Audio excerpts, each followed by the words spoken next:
we are looking at ancient Egypt and the idea of these extraterrestrials or gods visiting them, we really need to start with the history of Egypt as presented by ancient scholars like Manetho, who was a Greek historian living in Egypt around, I think it was around the 4th century BC. And he was a historian, and this is what survives of his work. These are extracts that are compiled together in this book, Manetho, Complete Works.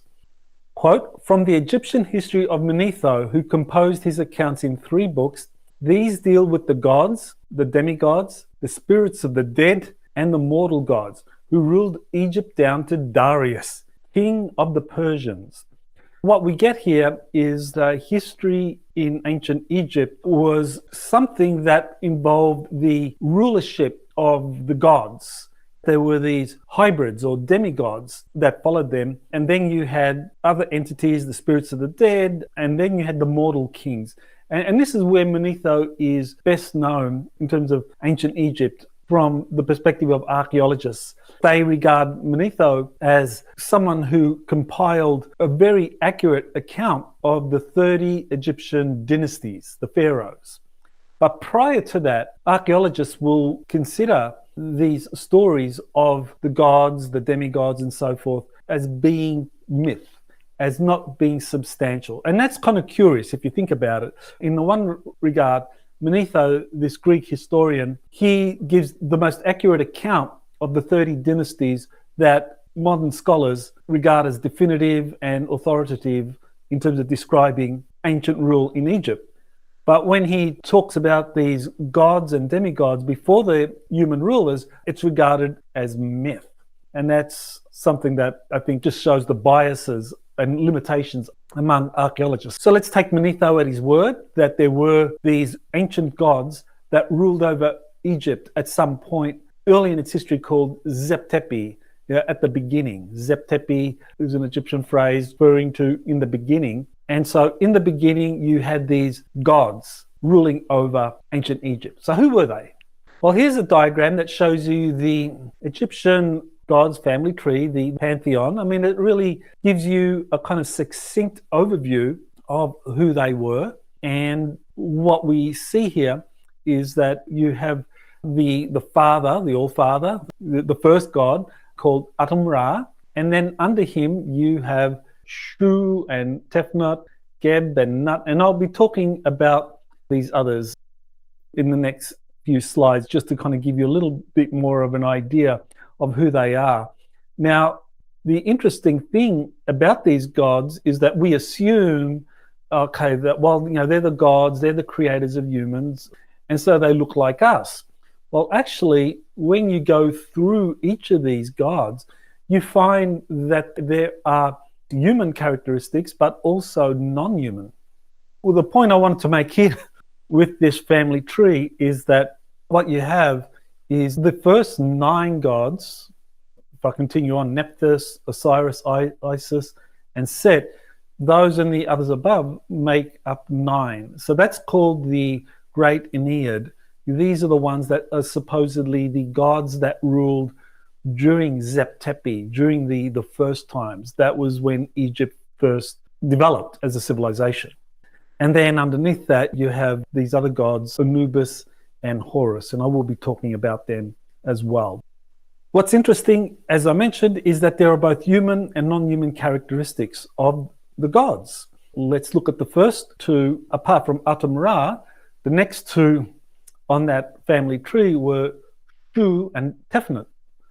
And they are linked with lions. So what you have right away here is that there's this Egyptian connection with feline beings, that there are gods that look like felines or lions. So, I mean, right here, people are going to question whether or not that was real. But based on the records, the ancient records, and what is depicted, what we see is that some of the gods were human looking, Shu, for example, and then you had Tefnut that looked like a lion being. Those are 2 that are very high up in the Ennead. Then you have Nut, the sky goddess, And then you have Jeb, the earth god, and he is linked to snakes and crocodiles. So you have crocodile beings, snake beings that are linked to this god Jeb, who is the earth god. And then you have the sky goddess. It's reversed today. Today we think of Mother Earth, Gaia, but for the ancient Egyptians, they thought of Earth as masculine, as Jeb, as this god that's linked or looked like a crocodile or a snake. And then you have Nut, the sky goddess, that was human looking. So again, very interesting, showing these human and non-human gods that were paired and partnered in a way where they produced offspring where you could have hybrids of both. Isis and Horus are linked to birds. So Isis, she has these wings. She's always depicted with wings. And of course, Horus has the falcon head. Osiris looked human. Osiris and Isis, they formed a partnership, and their offspring, their firstborn, was Horus. And then you have Set and Anubis, and they're linked to canines. Well, with Set, it's a little more difficult to ascertain exactly what animal he depicts. But clearly with Anubis, what you see with Anubis over here is the jackal-headed god, or that is clearly a canine being of some kind. So once again, it's like, well, is that just creative depiction of the gods showing characteristics that were attributed to them, or did these non-humanoid visages kind of like suggest that they were non-human in some key way? So let's go on. Zep-Tepi and the Sphinx, the origins of the Sphinx. So the Sphinx, that dates back to approximately 9,700 BC. And that was something that is approximate based on studying the water erosion on the Sphinx by University of Chicago scholar Robert Schoch, who, when he looked at the signs of water erosion on the Sphinx and tested those, he dated those to around 10,000 BC. Now, interestingly, according to Robert Bauval, and others have found the same thing, that the Giza complex was built to align with the Orion and Leo constellation. So you can see Leo here. You can see the Leo constellation here. So Leo the lion. So again, the lion, the felines are somehow connected with Egyptian civilization and with the Sphinx. The Sphinx is a lion being with a human head. So again, you got this hybrid being. And Orion, the configuration of the pyramids at the Giza complex, the three main pyramids, scholars such as Bauval and others have done very detailed studies and to show that there's an alignment between the belt of Orion and the three pyramids at the Giza complex.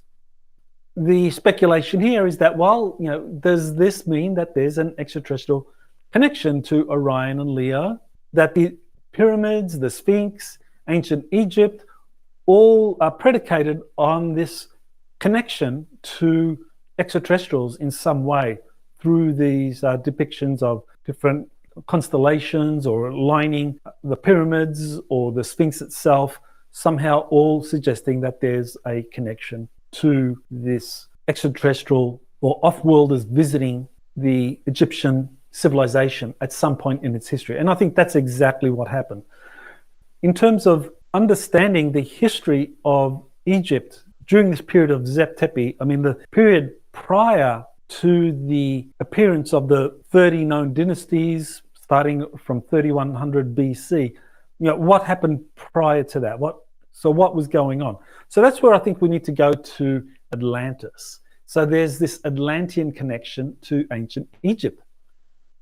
Now, with Atlantis, the most authoritative and the first source describing Atlantis was Plato, who said that this information was passed on to him and through Socrates by the ancient Athenian lawmaker Solon. And Solon had gone to Egypt and had spoken with the Egyptian priests at the time. So we're talking around 500 BC. During that during the reign of Alexander the Great, around that period, Solon travels to Egypt and he speaks with the priests. And they tell him this story about this super civilization that existed 9,000 years ago. So this is approximately 600 BC. Solon is told this. So he's told that 9,000 years prior to 600 BC, there's this ancient super civilization called Atlantis that had incredible technologies, had these incredible connections to the gods, and that they could do amazing things. But that Atlantis was destroyed through a series of cataclysmic floods after beginning a series of imperial wars against other civilizations of that era. Okay, so the Atlanteans had this super civilization, and it was destroyed by a series of cataclysmic events because Atlantis embarked on a series of imperial wars against its neighbors all over the planet, including ancient Greece at that time. So, is there any evidence to support this? Well, there is. What we have are ice core samples from Greenland that show that around that time that Plato was told Atlantis sank under the ocean because of cataclysmic floods, that around that time you had the end of the last ice age, which is also called the end of the Younger Dryas. So that was around 11,600 years ago. So that coincides with the end of Atlantis and Egypt's Zep Tepi. So you can look here, this period, so that's the end of that's the Younger Dryas. So, the Younger Dryas involved the period of cooling off. The Earth cooled off tremendously over a period of several thousand years. And then there was a really rapid increase. You can see the increase here in the temperature all over the world. Well, what that coincided with was that there was a rapid melt-off of the ice caps in North America, the Laurentian ice sheets. These ice sheets once extended down to the Ohio Valley, thick ice sheets similar to what you would find in Antarctica, that they once existed in North America. And that something happened and those ice sheets melted very, very quickly. And that led to this flooding of all the coastal cities around the world, a rapid increase in ocean levels. So that would account for the Great Flood that happened around 9,700 BC. So we're talking about an event that actually geologists are able to determine really did happen. Something dramatic happened around 9,700 BC, which is when Solon was told and handed down to Plato that there was truth to that. So that really does support the idea that there was this ancient Atlantean civilization that existed, and that somehow there's a connection between Atlantis and Egypt. So I'm going to explore that. And that is something that this particular individual, Edgar Cayce, he was probably America's most well-known prophet. He lived from 1877 to 1945. And during that period, he did thousands of readings for individuals. And because of his accuracy and the help he gave to many people, he healed thousands of people, that he just became incredibly popular. And his predictions are studied even today. So I think because of his accuracy, what he has had to say about Atlantis and ancient Egypt, I think they are well worth considering in terms of understanding what really happened. Because if we turn to conventional archaeologists, they will say, well, everything prior to the 30 Egyptian dynasties is just myth and we don't know about it. So we need to look at people like Plato, like Edgar Cayce and others who give us information that can be corroborated by science, and that tells us that there's something to it. Okay, so Edgar Cayce said, in Atlantis we find the entity as there were those periods before the destruction when there were being continually waged what may be termed war. So what Edgar Cayce is being told here is that the entity refers to the client he was working with at the time, who actually lived in Atlantis. So he's talking about a prior life of this particular client. And as I mentioned at the beginning, we actually have quite a few QHHT practitioners who have been following in the tradition of Dolores Cannon and her work with QHHT. Now, Edgar Cayce, he was doing past life readings for people back in the 1920s and 30s and 40s. And so this was one of his past life readings. And so he was accessing his higher self to give people information about their past lives. So very, very interesting. He confirmed here that Atlantis was involved in imperial wars, just as Plato was told. Ancient Atlantis did go through a final period where it was going through a series of aggressive wars that preceded its cataclysmic end, sinking, and the Great Flood. Edgar Cayce said that Egypt was an Atlantean colony. This is what he said in this particular reading. In those periods when the first change had come in the position of the land, there had been an egress of peoples from the Atlantean land. So there were Atlantean refugees fleeing Atlantis when the Nile emptied into what is now the Atlantic Ocean on the Congo end of the country.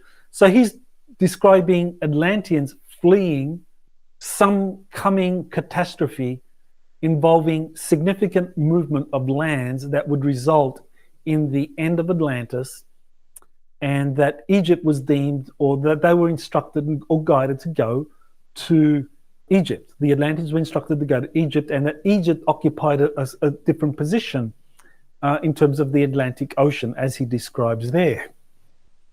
There's another source of information that talks about Atlantis and its connection with extraterrestrial civilizations during this period prior to the kind of like during this period when there were Atlanteans that were beginning to immigrate to Egypt. There's a book that tells us something about the different extraterrestrial civilizations that were visiting the Earth.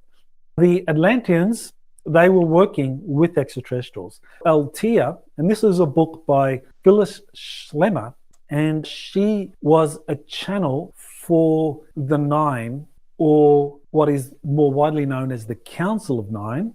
And this Council of Nine talked about 24 extraterrestrial civilizations that were responsible for the seeding of humanity, of the seeding of the planet. So in other words, humans are hybrids where extraterrestrials have mingled their DNA with indigenous beings native to the Earth to create modern Homo sapiens. And so there were apparently 24 extraterrestrial civilizations, and elsewhere, if you're interested in following up this information, I've talked about 22 extraterrestrial genetic experiments on Earth going back millions of years, so that modern humans, we are not the final product of an extraterrestrial genetic experiment. We are the final product of 22 extraterrestrial genetic experiments that stretch back millions and millions of years. And that the most recent one, or the one that historically we know the most about, concerns the Anunnaki. People have talked a lot about the Anunnaki and how they genetically altered humanity. Well, that comes at the tail end of a long list of previous genetic experiments by varying extraterrestrial civilizations. So the Council of Nine, they are the primordial creator gods or beings. I mentioned earlier with the Egyptian pantheon that there were 9 creator gods, the Ennead, the great Ennead. So immediately that raises the question, are the 9 Egypt's great Ennead? That's an interesting question to pursue. I think there's some complexity there. I don't want to get into that because that'll take a little bit too much time, but I think it's fair to raise that question and see that there is some kind of connection between the great Ennead in Zep Tepi during this period when Egypt was formed and the 9 that are part of this incursion of 22 extraterrestrial civilizations that began these genetic experiments on Earth. Okay, so the Atlanteans work with extraterrestrial civilizations. So today you have some negative extraterrestrial groups that are trying to sabotage the return of these more benevolent, more evolved, positive extraterrestrial groups. And so this is something that was discussed in The Only Planet of Choice they did talk about that. And they did talk about how the 24 civilizations that were benevolent and wanting to assist humanity were returning, but they had to pick a time when the negative extraterrestrials could not manipulate humanity to make them believe that the return of the 24 civilizations was actually a good thing, but they wanted to manipulate humanity into thinking that that would be a bad thing, that that would be evil, that we're being invaded or something. That was actually discussed in The Only Planet of Choice. And a similar thing was discussed by Edgar Cayce in his work concerning the fall of Atlantis. So that Atlantis, in the final days, it fell because of this group of negative extraterrestrials that he called the sons of Belial. So this is what Cayce said, quote, "The sons of Belial were those that sought more the gratifying, the satisfying, the use of material things for self without thought or consideration as to the hardships in the experience of others." These are people or beings that we would consider to be psychopaths or sociopaths, whether we're talking humans or extraterrestrials. It's the same psychological disposition. The other group, those who followed the law of one, had a standard, and that standard was empathy. And so this is what was described about this law of one. And this is mentioned in another group of channeled information. This comes from the Ra material. Now, the Ra material, if you're not familiar with that, that was a set of channelings that emerged from 1981 till 1984. It involved three individuals, a nuclear physicist by the name of Professor Don Elkins, Carlo Ruckert, who was the channel, and then they had a third person assisting them with all the technical aspects of that. And these readings are probably kind of like one of the most referred to set of readings for understanding some of these really abstract concepts, such as the law of one, which is something Edgar Cayce talked about. Here he talks about the law of one, and so the Ra material gives us more of an idea of exactly what the law of one is. Interestingly, Carlo Ruckert was communicating with a group called itself the Ra Social Memory Complex.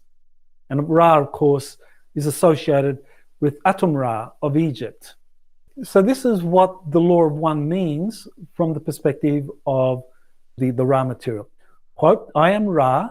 The law of one may be approximated by stating that all things are one, that there is no polarity, no right or wrong, no disharmony, but only identity. All is one, and that one is love, light, love, the infinite creator."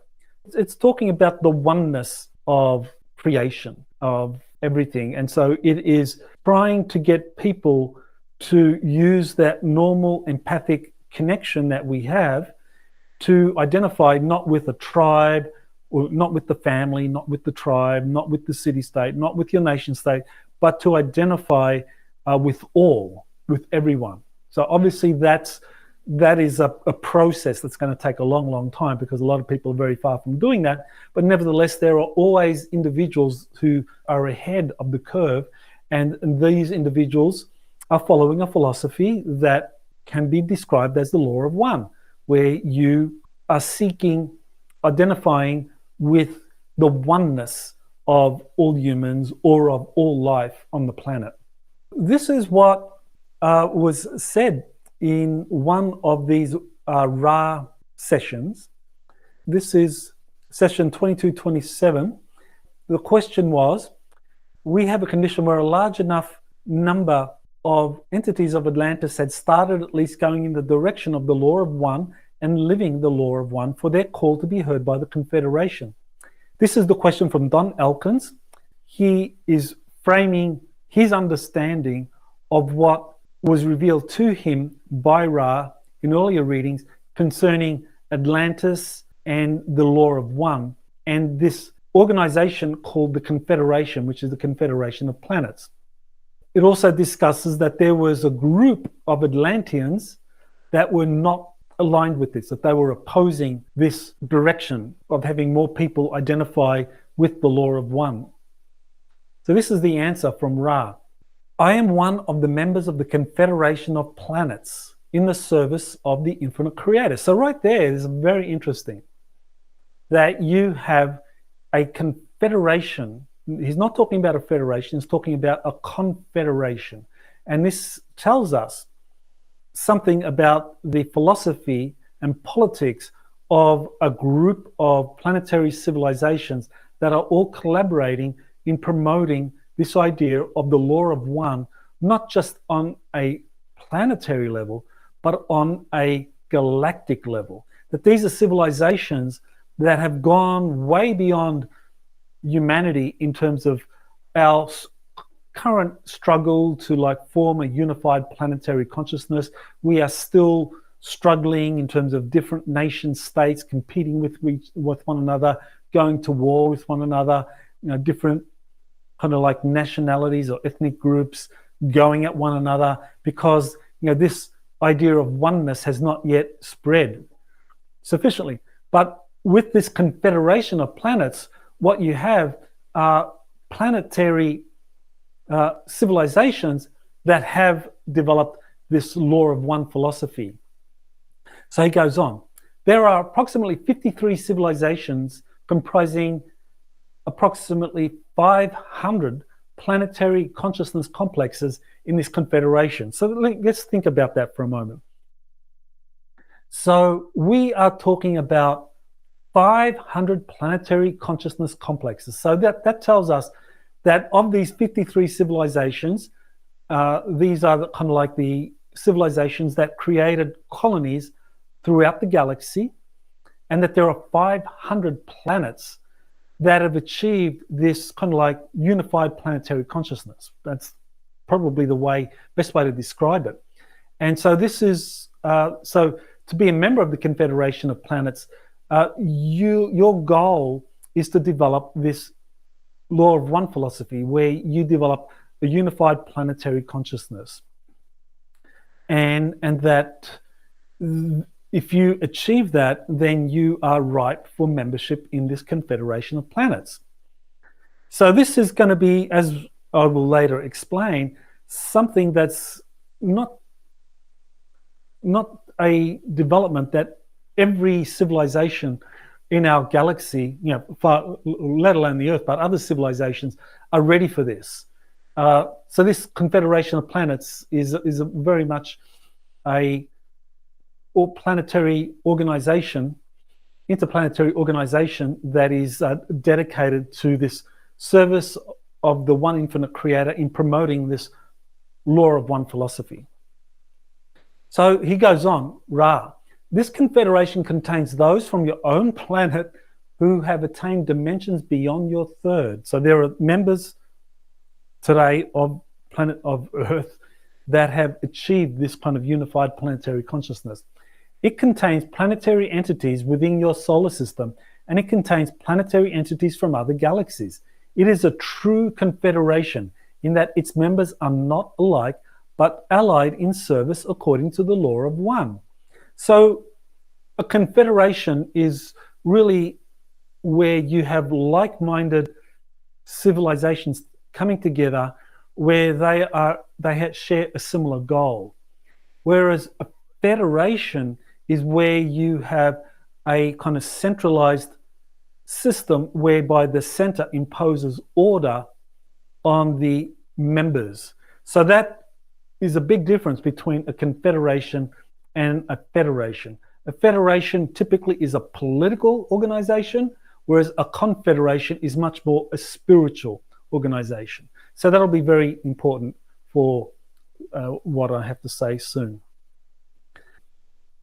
A confederation of planets versus a galactic federation. Okay, so today, there's a lot of people that believe in both of these. Some people believe in a confederation of planets as this kind of spiritual alliance working towards spiritual goals such as unified planetary consciousness. And then you have other groups, such as a galactic federation, which is a federation in the sense that you have a centralized organization where you have the authority, the centralized authorities have the power to authorize military force. Just as in the example of the United States, today, the United States is a federation of states. And the central government, the federal government, has the authority to mandate military force. Now, if you look at the European Union is much more a confederation. You don't yet have a centralized political and military authority that can authorize the use of military force. People want to create it, but right now it doesn't exist. So, that gives us an idea of the difference between a confederation and a federation. In this book, I wrote that, and I described all the literature describing the first sources talking about a confederation of planets versus a galactic federation. And there is a real difference. And both of these organizations we would consider to be positive. Both are trying to help humanity evolve in a positive direction and free itself from negative forces. But these organizations have very different philosophies and strategies for how to do this. The Galactic Federation believes in a kind of militarized political response where you directly confront negative extraterrestrial groups violating the free will of developing planets such as the Earth.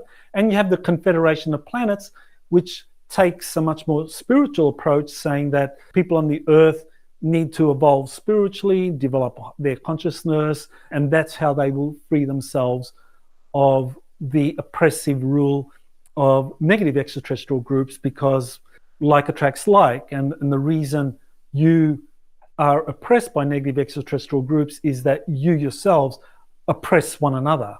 If you stop oppressing one another and develop more of a law of one, more of a kind of unified planetary consciousness, as you develop more of that, then your planetary consciousness will be more unified, and that these negative extraterrestrial groups will simply disappear. They won't have any more power over you. So very different philosophies between these two organizations.